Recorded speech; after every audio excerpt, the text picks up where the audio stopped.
विनाश काले विपरीत बुद्धि।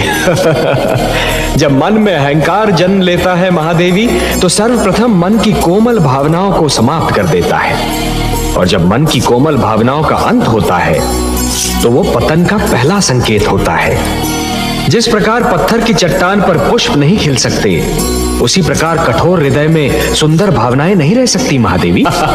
महादेवी, किसी की मृत्यु का समय और मृत्यु का कारण विधाता भाग्य लेख में लिख देते हैं। विधाता के अतिरिक्त कोई भी और किसी की मृत्यु का कारण न बन सकता है और न बना सकता है। विधान है कि जो दूसरों के लिए गड्ढा खोदता है, स्वयं उसी में जाकर गिरता है। हिरण्यकशिपु प्रहलाद की मृत्यु का नहीं, स्वयं अपनी मृत्यु का साधन जुटा रहा है। पर महादेवी, 5 बार बेत मारकर उसने एक महान कार्य भी तो किया है। महान कार्य? क्या अपने हाथ पर बेत मार लेना महान कार्य है? उसने अपने हाथ पर 5 बेत मारकर सारे संसार को शिक्षा प्राप्ति के 5 अनुपम सिद्धांत बता दिए हैं। सबसे पहला सिद्धांत संयम, दूसरा सहनशीलता, तीसरा गुरु के आदेश का पालन, चौथा गुरुकुल में अपने उच्च कुल को भूलकर स्वयं को केवल एक विद्यार्थी समझना, और पांचवा अपने सहपाठियों को अपने मित्र सा सम्मान देना। यदि मैं ये न करता तो उसके विश्वास को ठेस लगती। जिस प्रकार नदी अपने निकट आने वाले को प्यासा नहीं लौटाती, उसी प्रकार मुझे मन से तथा प्रेम से पुकारने वाले कभी निराश नहीं होते। और फिर उसकी सहायता करने के लिए आप ही ने कहा था ना।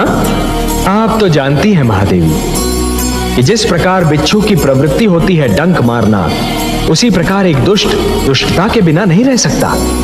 हिरण्यकशिपु अत्याचार के अतिरिक्त और कर भी क्या सकता है देवी?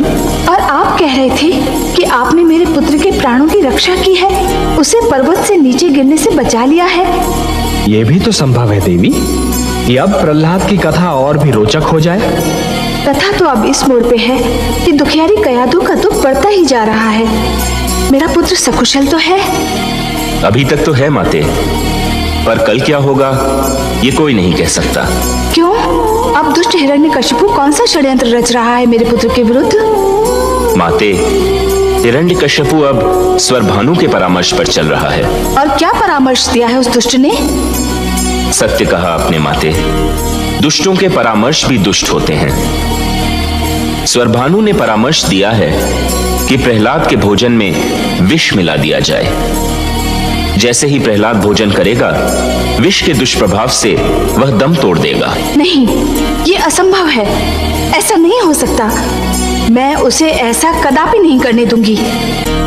जीवन और मृत्यु तो एक दूसरे के लिए अनिवार्य है। यदि मृत्यु का अंत हो गया तो जीवन के सौंदर्य का भी अंत हो जाएगा। जीवन इसी कारण तो सुंदर और मूल्यवान लगता है देवी कि एक दिन उसका अंत होना है। यदि केवल दिन ही छाया रहे और रात्रि ना आए, तो नेत्र जागते जागते और सूर्य अपना प्रकाश बांटते बांटते थक जाएं। यदि मृत्यु ना आए तो प्राणी कदाचित जीवन से ऊब जाए देवी।